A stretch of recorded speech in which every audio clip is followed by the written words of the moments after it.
Und dann kommt der Biss.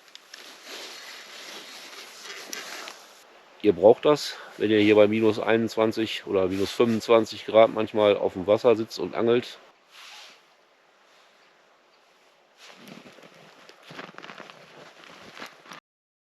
Mit welchen Ködern angeln wir hier in Schweden?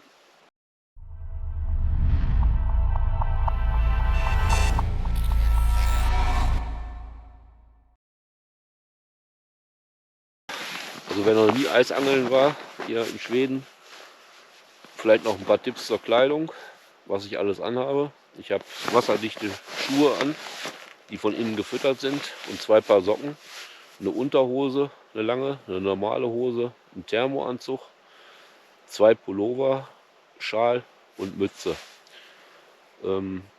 Ihr braucht das, wenn ihr hier bei minus 21 oder minus 25 Grad manchmal auf dem Wasser sitzt und angelt. Ihr glaubt gar nicht, wie schnell das kalt ist, und dann macht das Angeln auch keinen Spaß.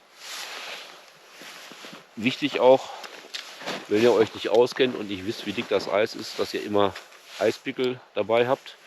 Die werden hier um den Hals gehangen, wenn man aufs Eis geht, und im Notfall kann man die hier rausziehen und kann sich damit quasi mit beiden wieder, wenn man eingebrochen ist, an Land oder aufs Eis ziehen. Sollte man nicht unterschätzen, ist immer dabei. Beim Eisbohrer, ich habe hier jetzt einen großen Eisbohrer für Hecht, weil wir natürlich auch nicht nur auf Forelle angeln hier oben.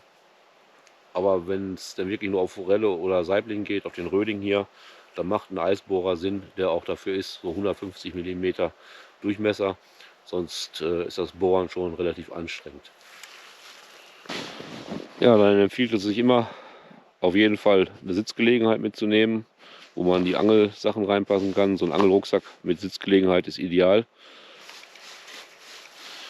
So, mit welchen Ködern angeln wir hier in Schweden?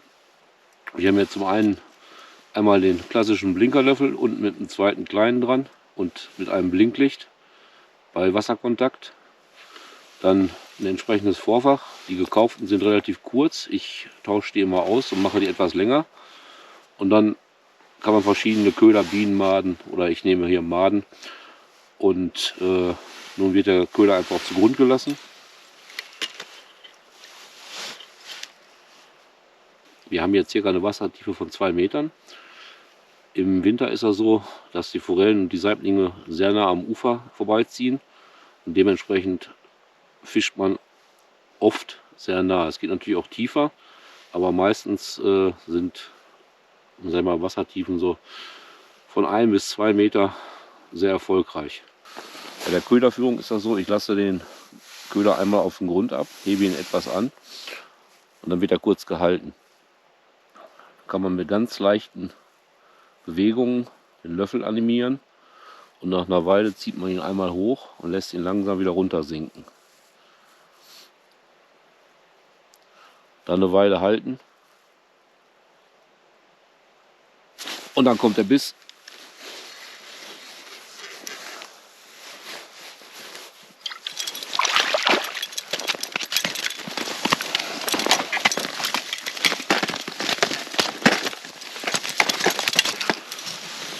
Und dann hat man hier eine schöne, wunderbare Forelle gefangen.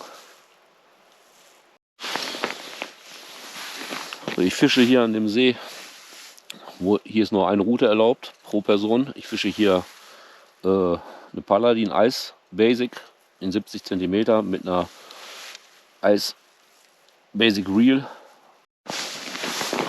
So, als Ausrüstung hier in Schweden werden hier diese kleinen Pimpelfiske, also Eisangeln, benutzt, die einfach quasi eine kleine Handrolle haben und hier über eine Bremse betätigt werden.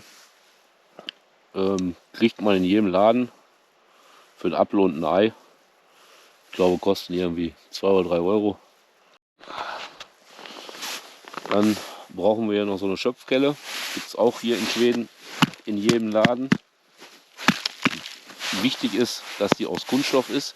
In Deutschland werden oft welche mit Holzgriff und aus Metall verkauft. Die kann man vergessen, die funktionieren nicht. Damit wird quasi das Eisloch immer wieder freigeschöpft. damit der Köder vernünftig läuft. Ja, hier sieht man nochmal die verschiedenen Eisschichten. Ich denke mal, sind so 30, 35 Zentimeter mittlerweile. Also das Eis ist sicher. So, bei den Systemen ist das so, ich habe immer eine Auswahl dabei. Das hier ist ein Löffel, kleinem Zusatzlöffel und einem Blinklicht. Da wird das Blinklicht vor den Löffel geschaltet und unten an dem Löffel kommt dann das Vorfach mit dem Haken. Kostet hier knapp 10 Euro. Dann gibt es noch ein reines Blinklicht, was man ohne Löffel fischt.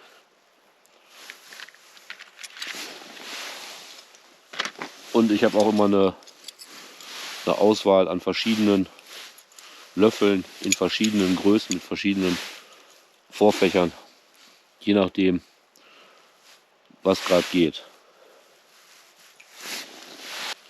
Für die Blinklichter werden hauptsächlich Maden eingesetzt. Die heißen hier in Schweden Magott. So eine kleine Dose kostet 4,50 Euro hier. Bei den passiven Routen fische ich die Mormyschka mit Maden und lege die dann quasi einfach, lasse die runter, mache 2, 3 Maden drauf und ziehe die so einen halben Meter wieder über Grund.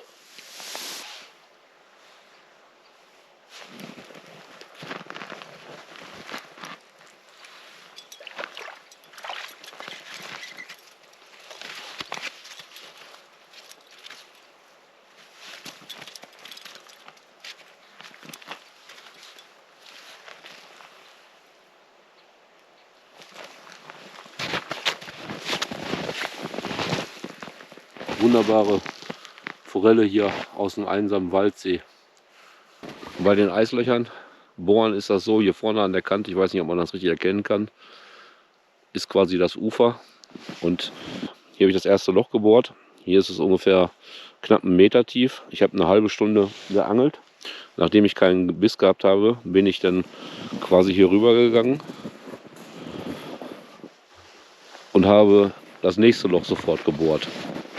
In dem Loch habe ich jetzt meine 3 Fische gefangen. Meine Stückzahl für heute ist hier erreicht und gerade beim Saiblingangeln oder auch beim Forellenangeln ist das so, wenn das Eis durchgebrochen wird durch den Eisbohrer, dann werden die Fische neugierig und von den Blinklichtern und von den Löffeln werden sie zusätzlich angelockt.